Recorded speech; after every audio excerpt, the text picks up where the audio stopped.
জানো দাসী, কালকে রাতে মন্ত্রীমশাইয়ের অর্ধেক গোঁফ কেটে ফেলেছি। কি এখন মন্ত্রীমশাইকে গোঁফ ছাড়া কেমন দেখতে লাগবে? রাজকুমারী, ওনার নিজের গোঁফ নিজের স্ত্রীর থেকেও বেশি প্রিয়। হ্যাঁ, সারাক্ষণ ঘুমিয়ে থাকার মূল্য তো তাকে দিতে হবে, তাই না? রাজকুমারী, এই নাও তোমার আয়ুর্বেদিক শরবত। এই শরবতটা তুমি খেলে তোমার ত্বক চকচক করবে। ইচ্ছে তো করছে না, তাও একবার খেয়ে দেখি।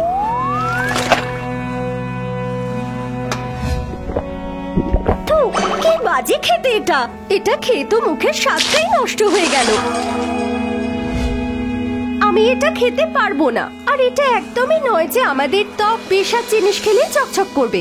তুমি বরঞ্চ সুস্বাদু খাবার বানাও, যেটা খেলে মন ভালো হয়ে যাবে। ঠিক আছে রাজকুমারী, যাও গিয়ে অন্য কিছু নিয়ে এসো।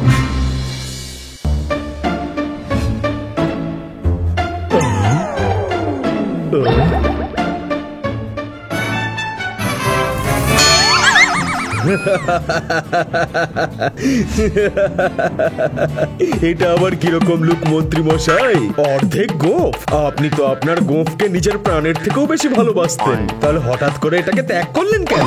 আমি তো কিছুতেই নিজের হাসি আটকাতে পারছি না।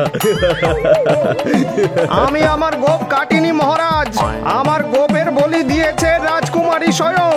এই রূপ রাজকুমারী ঘুমোতে ঘুমোতে প্রদান করেছেন মহারাজ। তাহলে তো আমিও কিছু করতে পারবো না মন্ত্রী মশাই। ওর দুষ্টুমির ব্যাপারে তো পুরো রাজমহলের সকলেই জানেন। আমার কন্যা ভীষণই দুষ্টু।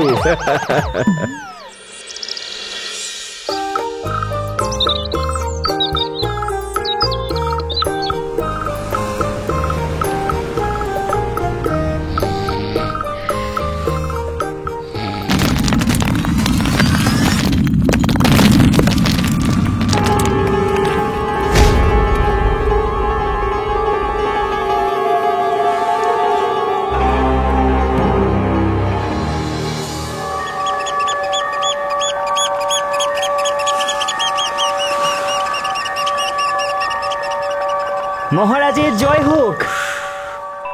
মহারাজ, অদ্ভুত দৃশ্য চলছে। কি বলতে চাইছো? সরাসরি বলো। মহলটা সমুদ্রের মাঝখানে আছে। মনে হচ্ছে তোমাদের মাথা খারাপ হয়ে গেছে। চলো। এটা কি করে হলো? রাজমহল সমুদ্রের মাঝে? এটা আবার কিরকম মায়া?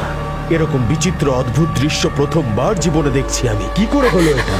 বাবা, বাবা, এসব কি হচ্ছে? রাজমহল সমুদ্রের মাঝখানে কি করে এলো? হ্যাঁ কন্যা, আমিও সেটাই ভাবছি। এটা কি করে হলো? কোনো মায়াবী শক্তির জন্যই কি এটা হয়েছে, নাকি স্বপ্ন দেখছি?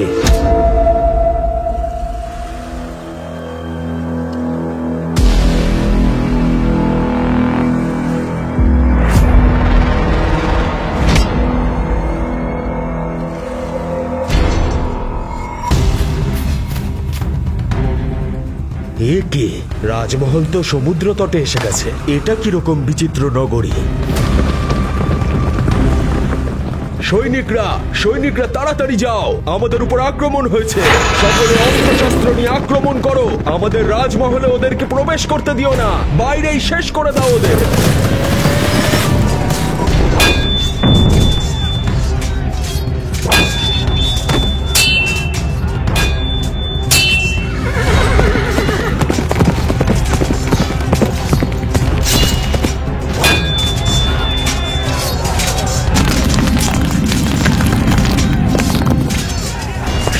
রাজমহলে ফিরে চলো, তবে একজন রাক্ষসও যেন রাজমহলে প্রবেশ করতে না পারে। তাড়াতাড়ি চলো, রাজমহল আবার সমুদ্রে ফিরে যাচ্ছে।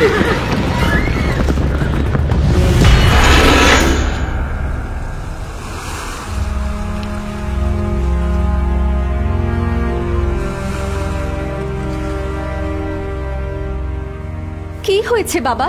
ভাবছি ভীষণই বিচিত্র অদ্ভুত ঘটনা এটা। কখনো ভাবছি আমি স্বপ্ন দেখছি না তো, অদ্ভুত সব জিনিস হচ্ছে। মাঝে মাঝে আমারও সেটাই মনে হয় বাবা। এর পিছনে অবশ্যই কোনো রহস্য আছে।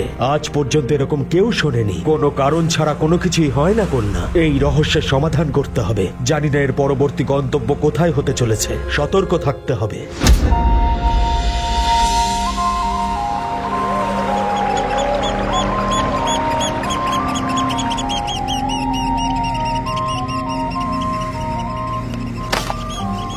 বাবা, আমরা এই জঙ্গলকে কাছ থেকে দেখতে পারি? কি সুগন্ধ আসছে ওখান থেকে, এরকম গন্ধ আগে কখনো পাইনি। না কন্যা, এটা কোনো ষড়যন্ত্রও হতে পারে। আমাকে একবার ভালো করে দেখতে দাও যে এটা কি ধরনের বন। যতক্ষণ না আমি সম্পূর্ণভাবে সন্তুষ্ট হব, আমি তোমাকে যেতে দিতে পারবো না।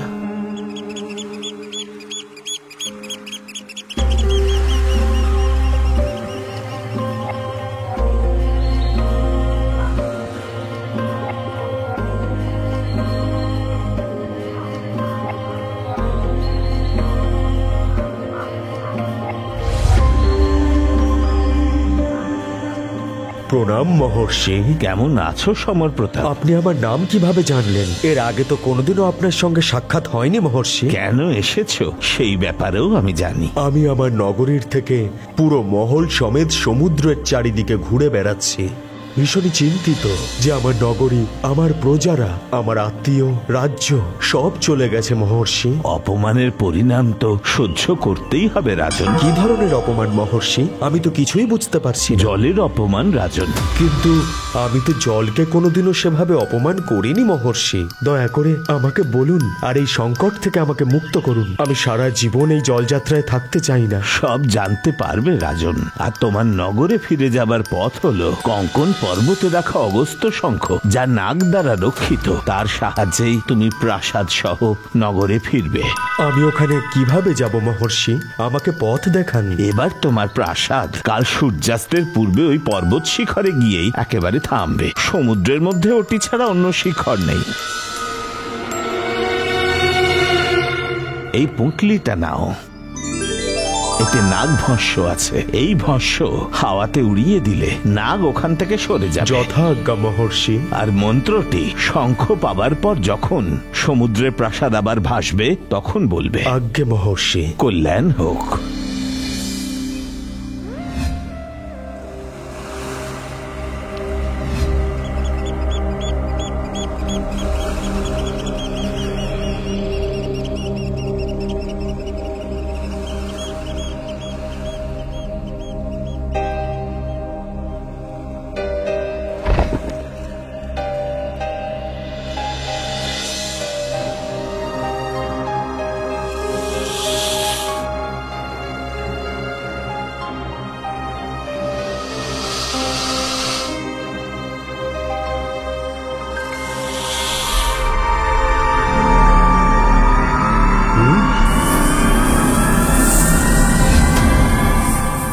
এই সাপগুলো তো ভীষণই বিষাক্ত মনে হচ্ছে।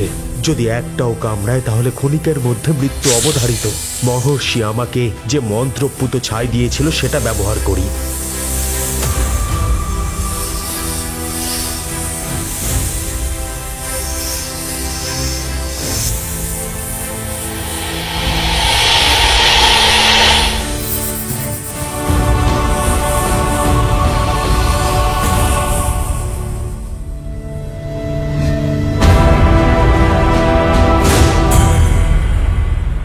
জলের প্রত্যেকটা কণা সবটুকু এর মধ্যে চলে আসুক।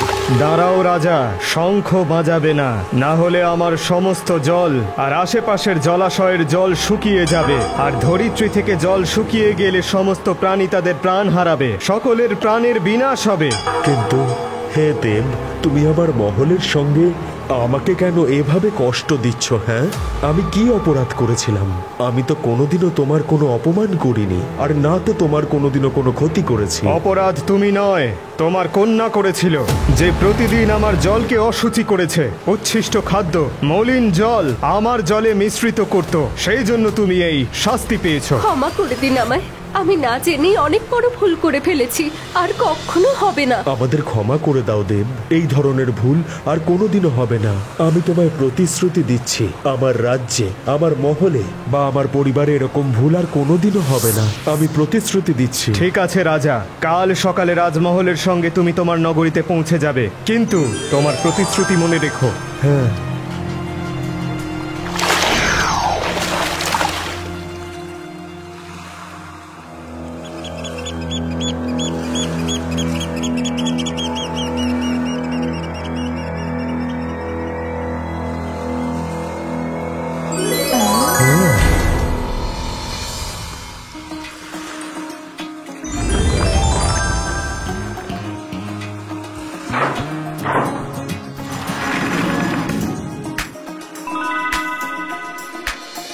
মহারাজ কোথায় ছিলেন আপনি? মহল তো উধাও হয়ে গেছিল, আমরা খুব চিন্তা করছিলাম। এ আপনার কেমন মায়া প্রভু? কোথায় গিয়েছিলেন আপনি, তাও মহল সমেত? আবার আপনি মহল নিয়ে ফিরে এসেছেন। এ কেমন যাত্রায় গেছিলেন মহারাজ, তাও আবার মহল নিয়ে? যাত্রা তো ছিল মন্ত্রী মশাই, কিন্তু এই যাত্রা মনুষ্যের প্রকৃতির প্রতি কর্তব্যের জন্য ছিল, অজান্তে করা আমাদের অপরাধের জন্য ছিল। প্রকৃতির থেকে পাওয়া যে স্নেহ, স্বচ্ছতা আর সুস্থ জীবনকে আমরা ভুলে গেছিলাম, সেটা মনে করানোর জন্য ছিল। এসব তো জ্ঞানের কথা মহারাজ, কিন্তু হয়েছিলটা কি সেটাই তো বুঝতে পারছি না এখনো। যা হয়েছে ভালোই হয়েছে, কিন্তু আমার একটা আদেশ আছে। এখন থেকে সকল সমুদ্র তটের স্বচ্ছতার খেয়াল রাখবে তোমরা, আর প্রতিদিন সেখানে আরতি করা হবে। এটা আমার নির্দেশ, মনে রেখো। ঠিক আছে, যথা আজ্ঞা মহারাজ।